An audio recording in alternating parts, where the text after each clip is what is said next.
तो चलिए बात उत्तराखंड की करते हैं, जहां पर लव जिहाद के मामलों में बढ़ोतरी दिखाई दे रही है, जिसके बाद धामी सरकार एक्शन मोड में आ गई है। मुख्यमंत्री पुष्कर सिंह धामी ने लव जिहाद और कानून व्यवस्था को लेकर पुलिस और गृह विभाग के अधिकारियों के साथ बैठक की। उन्होंने कहा कि उत्तराखंड को लव जिहाद और धर्म परिवर्तन के नाम पर सॉफ्ट टारगेट नहीं बनने दिया जाएगा। सरकार इस पर सख्ती से काम कर रही है। सीएम धामी ने आगे कहा कि अब यहाँ बाहर से आने वालों को सख्त जांच से होकर गुजरना होगा। साथ ही वृहद पुलिस वेरिफिकेशन ड्राइव भी चलाई जा रही है। पुलिस को कहा गया कि बाहर से आकर यहाँ रहने वालों का पूरा इतिहास खंगाला जाए। अब जो भी इस प्रकार के मामले सामने आएंगे उनमें किसी भी प्रकार की ढील नहीं दी जाएगी। तो वहीं ऑनलाइन गेमिंग के जरिए से भी युवाओं को धर्मांतरण का शिकार बनाने के मामलों में सीएम धामी ने कहा है कि इन सब मामलों से सख्ती से निपटा जाएगा। राज्य में अवैध अतिक्रमण के खिलाफ हो रही कार्रवाई पर सीएम धामी ने कहा है कि जब तक अवैध अतिक्रमण का काम पूरा नहीं होता तब तक प्रशासन की कार्रवाई यहाँ पर जारी रहेगी। देखिए, जो डेमोग्राफी चेंज हुई है और जो भी इस प्रकार के असंदिग्ध लोग और जो कहीं ना कहीं किसी प्रकार से संदेह पैदा करते हैं, उनके लिए यहाँ पर वेरिफिकेशन ड्राइव तेज़ी से चलाई जा रही है। एक बार चलाई गई थी, फिर से दोबारा चलाई जा रही है और सारे वेरिफिकेशन किए जा रहे हैं। कोई भी अगर संदिग्ध पाया जाता है, संदेह जिसके ऊपर होता है, तो उसकी पूरी जांच होगी और जांच में कहीं भी पाए जाने पर सख्त कार्रवाई भी होगी।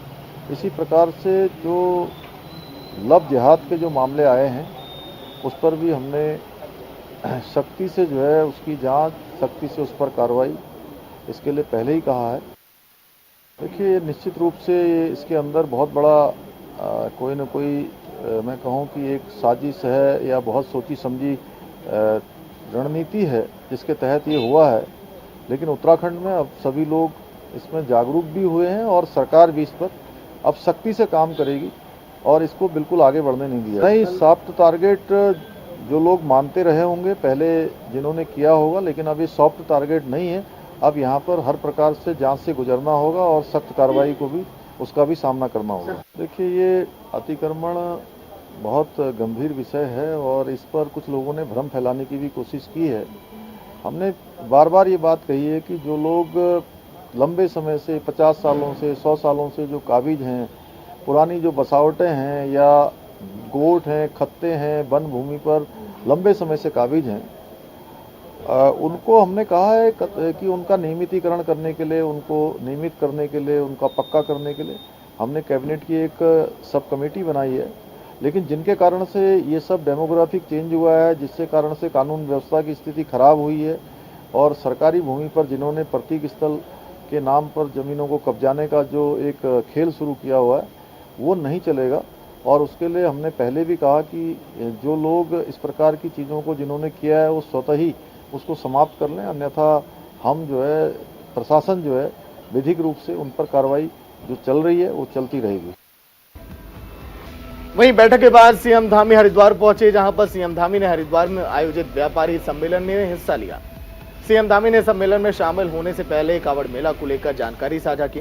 उन्होंने कहा कि कावड़ मेला हमारे लिए बहुत ही महत्वपूर्ण मेला है। पिछली बार हमने मेले में जिले के संसाधन के अलावा प्रदेश के संसाधन की व्यवस्था भी यहाँ पर की थी और यात्रा सकुशल समाप्त हुई। पिछली बार की तरह इस बार भी यात्रा ऐतिहासिक होगी।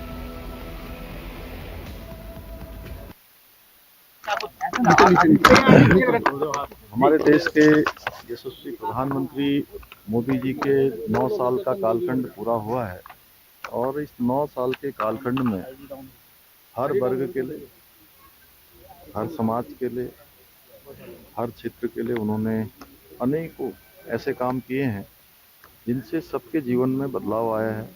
लोगों के अंदर एक नई कार्य संस्कृति, नया कार्य व्यवहार पूरे देश के अंदर आया है। गरीब कल्याण की योजनाएं चली हैं, व्यापारी कल्याण की योजनाएं चली हैं, विकास के अनेकों काम शुरू हुए हैं। भारत का मान सम्मान और पहचान पूरी दुनिया के अंदर बढ़ी है, वैश्विक पहचान बढ़ी है। उसी संबंध में हम लोग हर वर्ग के बीच में जा रहे हैं।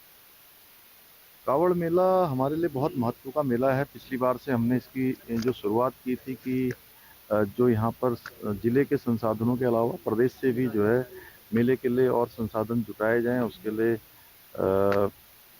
राज्य सेक्टर से भी हमने व्यवस्था करी थी और कावड़ यात्रा सकुशल संपन्न हुई थी। जबकि बड़ी ऐतिहासिक कांवड़ यात्रा थी, 2 सालों के बाद यात्रा हुई थी।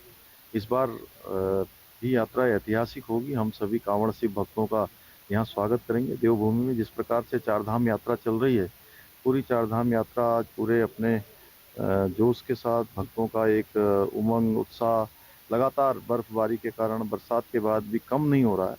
तो जहाँ चारधाम यात्रा अच्छी चल रही है, वहीं कांवड़ यात्रा भी अच्छी चलेगी।